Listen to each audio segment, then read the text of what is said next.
Good morning. मैं विकास कुमार सैनी मेरे YouTube channel में आपका स्वागत करता हूं। मैंने आपको पिछली जो मेरी क्लासें थी उनके अंदर एक मैट्रिक्स के अंदर सममित और विषम सममित मैट्रिक्स के अंदर कुछ मैंने आपको थ्योरम्स के बारे में बताया था। यानी हमारी कुछ सिमेट्रिक मैट्रिक्स थी और एक स्क्यू सिमेट्रिक मैट्रिक्स थी। उन मैट्रिक्स से रिलेटेड हमारे पास में कुछ इंपॉर्टेंट थ्योरम थे। उन थ्योरम के अंदर हम चल रहे थे। जैसे हम बात करें ए डैश इंटू ए एक सिमेट्रिक मैट्रिक्स होता है या ए इंटू ए डैश एक सिमेट्रिक मैट्रिक्स होता है। ये फर्स्ट वाली थ्योरम मैंने आपको पिछले वाली क्लास के अंदर बता दी थी। फिर उसके बाद में जो क्लासें आई थी उसके अंदर मैंने आपको बताया था ए प्लस ए डैश आपका एक सिमेट्रिक मैट्रिक्स होता है और ए माइनस ए डैश एक स्क्यू सिमेट्रिक मैट्रिक्स या विषम सममित आव्यूह आपका होता है। तो आज के इस क्लास के अंदर मैं आपको एक थ्योरम और बताने वाला हूं और वो थ्योरम एक वेरी वेरी इंपॉर्टेंट है। वो थ्योरम आपकी क्या है? एक आपकी स्क्वायर मैट्रिक्स है। उस स्क्वायर मैट्रिक्स को सिमेट्रिक और एंटी सिमेट्रिक मैट्रिक्स के सम की फॉर्म में रिप्रेजेंट करना है। यानी हमारा मतलब ये है, कोई आपको एक वर्ग मैट्रिक्स दी जाएगी और उस वर्ग मैट्रिक्स को सममित और विषम सममित मैट्रिक्स के योगफल के रूप में प्रदर्शित करना है। तो आज हम इस क्लास के अंदर इसी एक इंपॉर्टेंट थ्योरम की हम बात करते हैं। तो चलो देखिए, हमारी थ्योरम ये है, गौर से सुनिएगा। हमारी थ्योरम नंबर ये थर्ड थी। एक एक हमारे पास में कोई एक वर्ग मैट्रिक्स है। एक वर्ग मैट्रिक्स को सममित तथा विषम सममित सममित तथा विषम सममित सममित तथा विषम सममित मैट्रिक्सों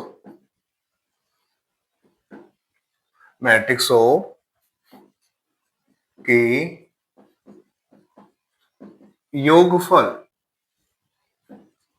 के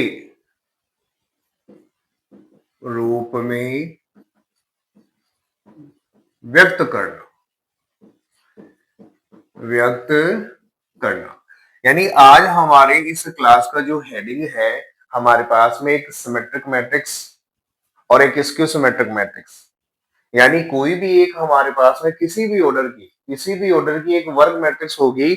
उस वर्ग मैट्रिक्स को हम सममित और विषम सममित मैट्रिक्सों के योग के रूप में प्रदर्शित करेंगे। तो इसके लिए सबसे पहले हम मान लेते हैं कि हमारे पास में एक वर्ग मैट्रिक्स है। तो देखो, यहां पर एक वर्ग मैट्रिक्स हम मान लेते हैं। जैसे मान लीजिए इस थ्योरम का हम स्टेटमेंट लिखें कि इसका मतलब क्या है।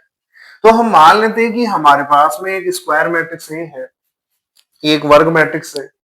तो इस वर्ग मैट्रिक्स को सममित और विषम सममित के रूप में प्रदर्शित करने का तरीका ये होता है, मैंने मेरी जो पिछली वाली क्लास थी उसके अंदर आपको बताया था, ए प्लस ए डैश एक सममित मैट्रिक्स होती है। मैंने कहा था कि ये एक सिमेट्रिक मैट्रिक्स होती है। और मैंने ये कहा था ए माइनस ए डैश आपकी विषम सममित मैट्रिक्स है। यानी मैंने इसको स्क्यू सिमेट्रिक मैट्रिक्स का नाम दिया था। इन दोनों मैट्रिक्सों को आपको 1/2 से मल्टीप्लाई करना है। इन दोनों मैट्रिक्सों को 1/2 से मल्टीप्लाई करना है और इन दोनों का आपको प्लस करना है। तो हमारी जो यहाँ पे थ्योरम है वो थ्योरम ये है, एक आपकी स्क्वायर मैट्रिक्स होगी। उस स्क्वायर मैट्रिक्स को सममित, ये सममित मैट्रिक्स होती है और ये विषम सममित मैट्रिक्स होते हैं। इसको सिमेट्रिक मैट्रिक्स कहा जाता है, इसको स्क्यू सिमेट्रिक मैट्रिक्स कहा जाता है। तो एक स्क्वायर मैट्रिक्स को सिमेट्रिक और स्क्यू सिमेट्रिक मैट्रिक्स की सम के फॉर्म में रिप्रेजेंट करना। तो हम यहाँ पे इस थ्योरम की बात करने वाले हैं कि कोई भी हम एक स्क्वायर मैट्रिक्स लेंगे और उस स्क्वायर मैट्रिक्स के लिए हम ये वाली वैल्यू निकालेंगे, ये वाली वैल्यू निकालेंगे। दोनों को अगर हम प्लस करते हैं तो हमारे सामने इक्वल टू में कौन आना चाहिए? ए आना चाहिए। तो चलो मैं स्टार्टिंग करता हूं इस थ्योरम के प्रूफ की। तो आप गौर से सुनिएगा मेरी बात। देखो इसका प्रूफ, सबसे पहले हम मान लेते हैं कि हमारे पास में कोई एक वर्ग मैट्रिक्स है।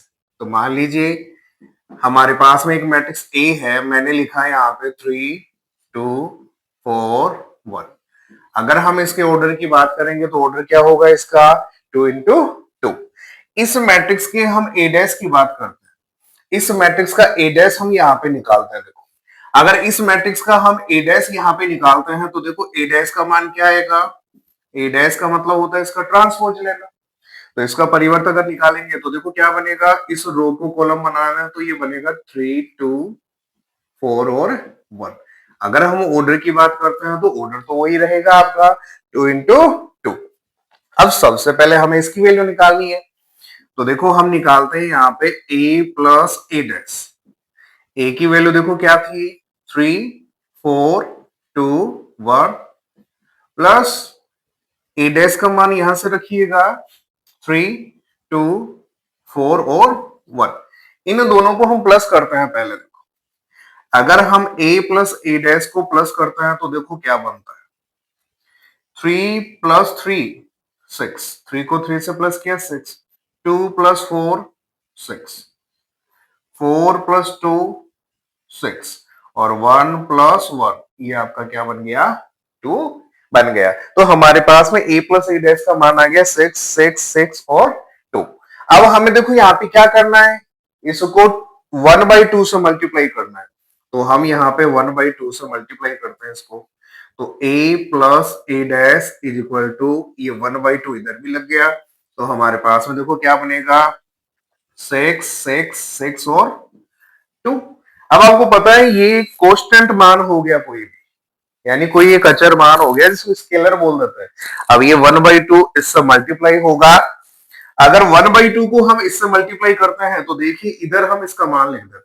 अगर 1/2 इससे मल्टीप्लाई होगा तो हर एलिमेंट को 2 से डिवाइड करना है। तो 2 से डिवाइड करने का मतलब क्या हो गया, यहाँ पे 3, यहाँ 3, यहाँ पर भी 3 और यहाँ क्या हो जाएगा आपका 1 हो जाएगा। इसको हम कह देते हैं सपोज, हम इसको बोल देते हैं कि ये हमारे पास में 1/2 a plus A dash is equal to इसका मान क्या आ गया यहाँ पे 3 3 3 और 1। इसकी वैल्यू हमारे पास में आ गई। इसको हम कहते हैं इक्वेशन फर्स्ट, यानी हमारे पास में इसका मान आ चुका है 3 3 1 3 3 3 और 1। अब हम इसकी वैल्यू निकालते हैं। तो देखिएगा हम इसकी वैल्यू चेक करते हैं। यहाँ पे सबसे पहले a में से ए डैश को माइनस करना है। हमने किया a माइनस ए डैश। तो सबसे पहले आप a की वैल्यू लिख लो यहां से। तो देखिए a की वैल्यू क्या है 3 2, a की वैल्यू है 3 2 4 1 4 1। फिर आपका यहां माइनस ए डैश की वैल्यू यहां से उठाइएगा 3, देखो यहां पे हमारा क्या है 3, फिर यहां से आ गया हमारा 2, यहां से देख लो चाहे, और ये बन गया 4 और 1। अब आपको a में से ए डैश को माइनस करना है। तो देखो हम यहां से a में से ए डैश को माइनस करते हैं तो a minus A dash is equal to देखो क्या बनता है 3 में से 3 माइनस होगा तो 0, 2 माइनस 4 तो -2 बनेगा, 4 माइनस 2 प्लस 2 बनेगा, 1 माइनस 1 ये आपका क्या बन गया 0। अब a माइनस ए डैश को किससे मल्टीप्लाई करना है 1/2 से। तो 1/2 से इधर मल्टीप्लाई किया तो ये बन गया a, ये आपका बन गया देखो a minus A dash is equal to 1/2। Matrix हमारे पास है 0 2 -2 और 0। आगे अगर हम देखते हैं तो 1/2 बन गया a minus A dash is equal to, अब देखो ये 1/2 इससे मल्टीप्लाई होगा, यानी हर एलिमेंट को हम 2 से डिवाइड करेंगे तो ये 0 बन गया, ये आपका -1, ये आपका +1 और ये आपका क्या बन जाएगा 0। इसको हम कह देते हैं कि ये हमारी इक्वेशन कौन सी है सेकंड। अब इक्वेशन देखो यहाँ पे इन दोनों का प्लस है, तो इक्वेशन फर्स्ट और इक्वेशन सेकंड को हम प्लस करते हैं। तो यहाँ पे मैंने लिख दिया इक्वेशन समीकरण 1 व 2 से इक्वेशन फर्स्ट और सेकंड को यूज करते हैं। तो देखो मैंने लिखा 1/2 a प्लस ए डैश, यानी लेफ्ट वाला मान लेफ्ट वाले में प्लस हो जाएगा, लेफ्ट वाला मान लेफ्ट वाले में प्लस हो जाएगा, 1/2 ए माइनस ए डैश। इधर आपकी मैट्रिक्स, इसका मान यहां से उठाइए प्लस वाली का, देखो कितना था, 3 3 3 और 1, ये इसका मान हो गया। इस वाली मैट्रिक्स का मान देखो क्या था हमारे पास में, इसका मान क्या है हमारे पास में, इसका मान हमारे पास में है, इसका मान है 0 1 -1 और आपका 0, दोनों का मान लिख दिया। अब अगर हम यहाँ पे देखते हैं तो देखो गौर से सुनिएगा, इधर क्या बन रहा है, 1/2 ए प्लस ए डैश और 1/2 ए माइनस ए डैश।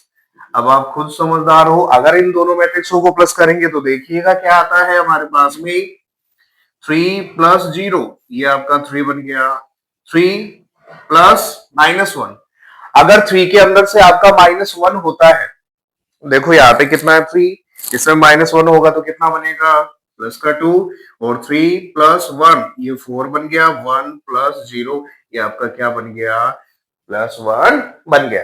अगर अब हम यहाँ पर चेक करते हैं तो देखो मैंने मैट्रिक्स क्या मानी थी, ए मैट्रिक्स, ए मैट्रिक्स की वैल्यू आपके पास में एचडी आई या नहीं आई, देखो 3 4 3 4 2 1 और 2 1, इट मीन्स हम यहाँ पर ये कह सकते हैं ये किसका मान आएगा हमारे पास में, मैट्रिक्स ए का मान आएगा। तो फाइनली हम क्या बोल सकते हैं, A is equal to 1/2 A plus A dash plus 1/2 A minus A dash. इस तरीके से ये हमारी जो थ्योरम होती है, ये हमारी थ्योरम प्रूव हो जाती है।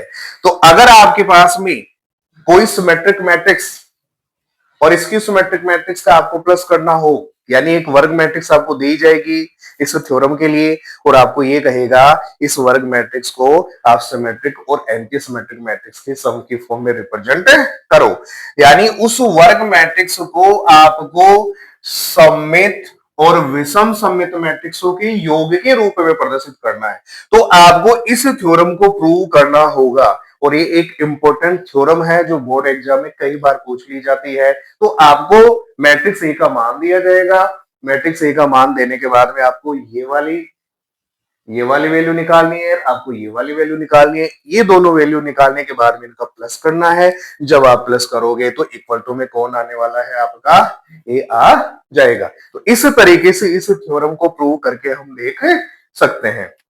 अब मैं आपसे उम्मीद करता हूं कि आपको ये थ्योरम बहुत अच्छे से समझ में आई होगी, आप इसको नोट कर लीजिएगा, बोर्ड एग्जाम के लिए वेरी वेरी इंपॉर्टेंट थ्योरम है।